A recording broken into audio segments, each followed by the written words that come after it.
Olá pessoal, comandante Leonardo Matos aqui. Esse é o nosso Conexão Gel número 162. Hoje é sexta-feira, 10 de dezembro de 2021. O primeiro tema que eu trago para vocês nessa resenha da semana em termos de geopolítica internacional foi a videoconferência ocorrida na terça-feira entre o presidente dos Estados Unidos, o Joe Biden, e o presidente da Rússia, Vladimir Putin. Lembrando que eles se encontraram em Genebra, em junho, foi o único evento que eles estiveram pessoalmente juntos esse ano, depois que o Biden foi eleito presidente dos Estados Unidos, e não se encontraram nem na reunião do G20 e nem na COP26, porque o presidente da Rússia, o Putin, não compareceu. Das informações que nós temos na reunião, lógico, tema central, a situação na Ucrânia, é um tema que já temos falado aqui em vários podcasts, né? E basicamente o que a gente já tem das entrevistas dadas, das declarações dadas após o encontro, é que os Estados Unidos não enviarão tropas para a Ucrânia.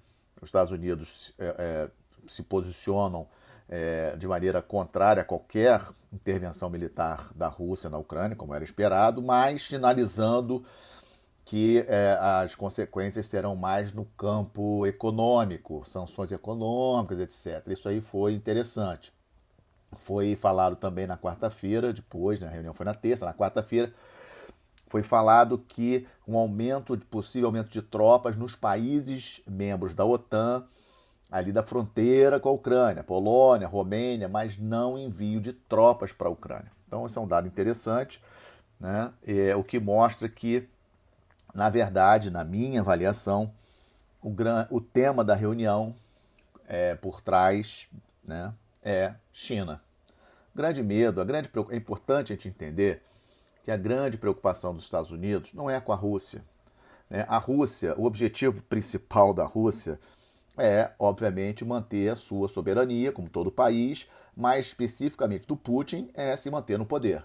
Então, qualquer ação de outros países no entorno da Rússia que ameace ou possa vir a ameaçar, digamos assim, a imagem da Rússia como uma potência global, um país protagonista do sistema internacional, isso obviamente interessa para o Putin. Ou seja, o Putin não quer que a imagem dele como líder da Rússia seja maculada, por exemplo, com a entrada da Ucrânia para a OTAN. Então, a entrada da Ucrânia para a OTAN definitivamente é um ponto central na questão.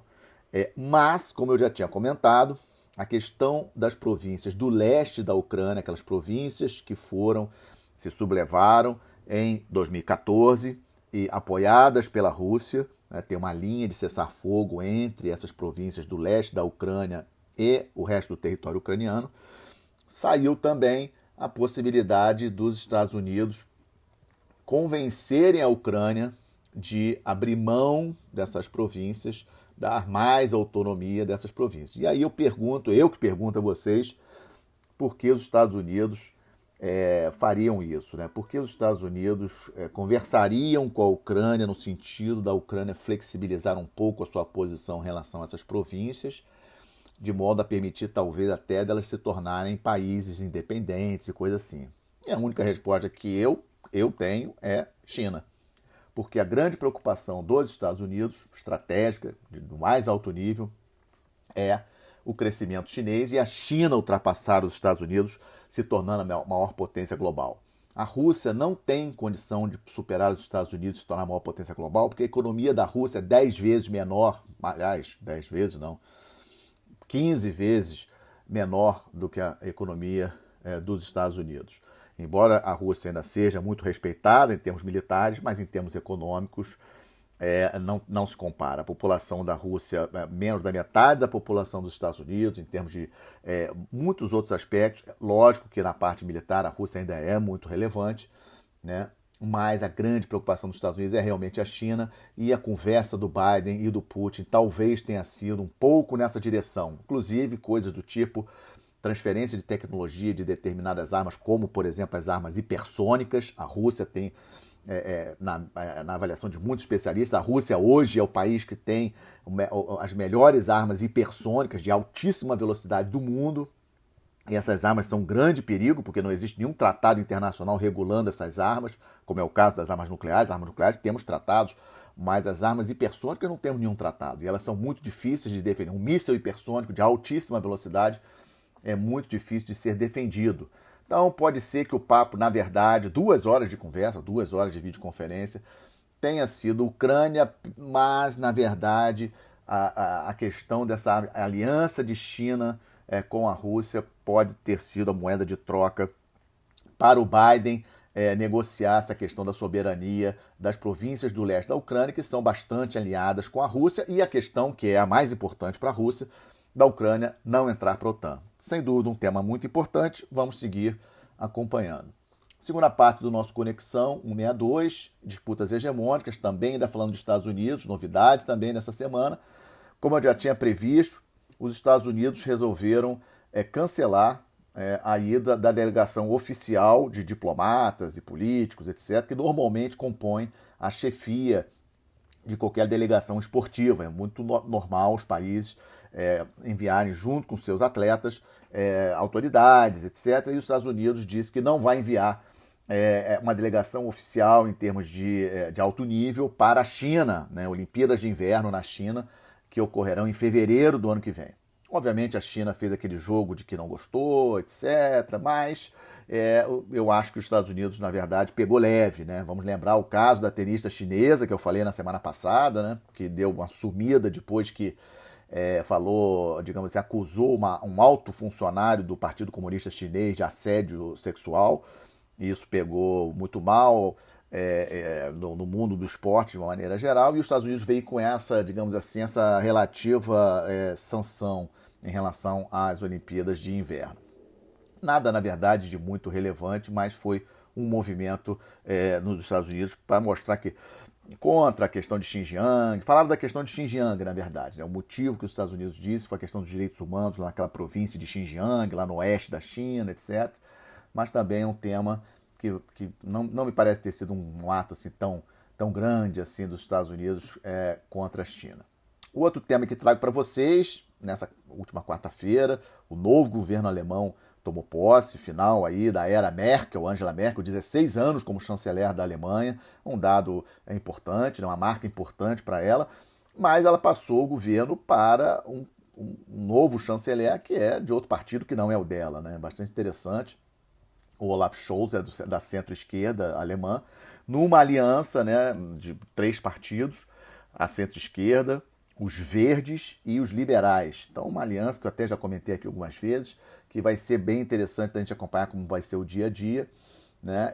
Eu acho que, não sei, tenho minhas dúvidas, acredito que a Alemanha tem uma trajetória de baixa em termos de relevância internacional, protagonismo internacional com essa mescla de política, né? Então, vamos lógico, é um tema muito cedo ainda para nós afirmarmos, mas vamos lembrar que a Alemanha, embora seja a 4ª maior potência econômica do planeta, a maior potência econômica da Europa, mas a Alemanha não figura nem entre os 10 maiores potências militares, né, do planeta, né? Isso é um dado importante. A Alemanha não possui arma nuclear, a Alemanha não tem meios militares de ponta de uma maneira geral, né? Embora seja um grande exportador de armas, né, mas a Alemanha, em termos de estrutura militar, desde o final da Segunda Guerra Mundial, nunca se recuperou nesse sentido, nunca quis ser uma potência militar, essa é a verdade, embora tenha todas as condições para ser. E outra coisa também que vamos acompanhar é como fica o protagonismo dentro da Europa, especialmente na União Europeia, se realmente o presidente francês, o Emmanuel Macron, vai se tornar, como muitos dizem, ainda mais se for reeleito o ano que vem, as eleições gerais na França, abril, maio do ano que vem, se Macron for reeleito, a expectativa é que ele assuma, digamos assim, um relativo protagonismo na União Europeia, de liderança. A França é uma potência militar bem mais expressiva do que a Alemanha, tem arma nuclear, é membro permanente do Conselho de Segurança das Nações Unidas. E o Macron, até pelo estilo de personalidade dele, né, com muito mais presença do que o novo chanceler alemão. No balanço da pandemia, os números na Europa ainda muito altos, assim, se vocês verem os gráficos, vocês vão perceber que o número de novos casos e mortes muito superiores ao Brasil, por exemplo, o número de novos casos, Alemanha, Holanda, Bélgica, Reino Unido, inclusive já ultrapassou a Alemanha né? O número de novos casos bem superior ao Brasil atualmente, e preocupa um pouco, mas essa semana, no final dessa semana, diferente do final da semana passada, há uma expectativa positiva que realmente as vacinas elas conseguem segurar essa nova variante, né, do Covid. Isso é uma notícia muito boa, né? Ou seja, as pessoas até contraem a doença, mesmo tendo sido vacinadas, mas não agrava, né? Ou seja, não chegam a óbito. O grande problema da Europa, dos Estados Unidos, é a questão dos não vacinados. Então, mais uma vez, o importante é a vacinação e nisso o Brasil vai muito bem, obrigado. Vacinação indo de vento em popa, números excelentes, números melhores do que os Estados Unidos, do que a Europa de uma maneira geral. Isso é muito bom para nós. Quarta parte do nosso Conexão, quadro do Estamos de Olho. Seguimos acompanhando aquelas crises todas que vocês já sabem. Crise do Afeganistão, guerra civil na Etiópia, fronteira de Bielorrússia com a Polônia, ainda não está totalmente estabilizada. São crises que a gente segue acompanhando por aqui. Também estamos de olho nas eleições no Chile, lembrando, né, segundo turno das eleições no Chile, previstos para ocorrer agora no dia 19 de dezembro, última pesquisa indicando que o candidato da esquerda, o Boric, ele está aí à frente do candidato da direita com 5%, pouca margem, muita gente dizendo que não vai votar, né? Há realmente uma polarização no Chile. Vamos ver o resultado para as eleições de presidente do Chile agora no dia 19. Vou falar sobre isso na próxima sexta-feira também. Outro tema muito importante que estamos de olho, a questão das negociações em Viena com relação ao programa nuclear iraniano. Já falei sobre esse tema aqui algumas vezes, as novidades dessa semana. Na segunda-feira, Israel realizou um ataque ao principal porto da Síria, o porto de Latáquia. Israel não deu detalhes, os sírios confirmaram o ataque, algumas agências independentes disseram que o ataque foi contra material que ia ser entregue para milícias iranianas dentro da Síria, né? Ou seja, a grande questão nesse ataque de Israel contra esse porto na Síria é a questão do Irã. E falando na questão do Irã, as negociações foram retomadas ontem, né? E mais um detalhezinho interessante, antes da reunião formal com todos os que estão participando, lembrando que os Estados Unidos ainda não voltou oficialmente para as negociações, antes da reunião, um encontro entre os representantes do Irã, China e Rússia, algo que obviamente deixa a gente, né, com aquela pulga sempre atrás da orelha, por que dessa reunião em separado, antes da reunião geral, entre esses três atores importantíssimos. A informação que temos é que a delegação americana vai chegar a Viena agora, deve chegar a Viena hoje ainda, e também, mas ainda não voltando a princípio, não voltando formalmente para as negociações, mas vamos acompanhar. E outro dado interessante, o ministro da Defesa de Israel esteve ontem nos Estados Unidos em encontro com o secretário de Defesa dos Estados Unidos, ou seja, Israel e Estados Unidos conversando em Washington ontem, algumas fontes dizendo, inclusive, preparando um possível ataque de de Israel e Estados Unidos, coordenado contra as instalações nucleares iranianas, porque, obviamente, Israel, com muito medo, muita preocupação do Irã, conseguir ter sua arma nuclear. E também essa semana, o príncipe herdeiro da Arábia Saudita resolveu, não sei se por coincidência ou não, mas nesse mundo das relações internacionais, da geopolítica, não tem nada de coincidência, o Bin Salman está fazendo, na verdade, visita a todos os países ali do Golfo, né? Começando pelo Catar. Vocês lembram que a Arábia Saudita e Catar romperam relações em 2017, retomaram as relações diplomáticas agora em janeiro desse ano, e a primeira visita do Bin Salman para os países ali do Golfo foi justamente no Catar. Tema, a gente não tem detalhes, mas eu diria que por trás de qualquer coisa que eles falem, a questão do Irã é sim uma questão importante. E terminando essa parte do Estamos de Olho, a Cúpula pela Democracia começou ontem, hoje prossegue.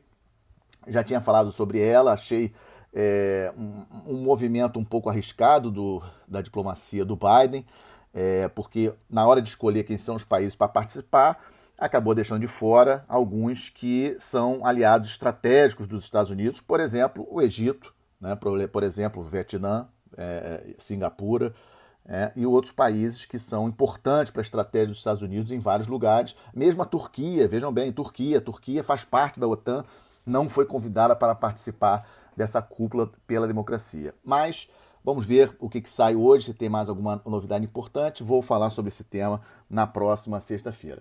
E para terminar, como sempre faço, quadro de boas notícias, né? Eu vou para a energia renovável, dados da Agência Nacional de Energia, excelente crescimento da matriz energética brasileira limpa, digamos assim, em termos de eólicas. As usinas eólicas responderam até agora por 11% de toda a matriz energética brasileira, num recorde, um dado excelente, inclusive em relação ao Nordeste, por exemplo, atendendo plenamente o Nordeste, né? O Nordeste é a região do Brasil que recebe muita energia das suas usinas eólicas.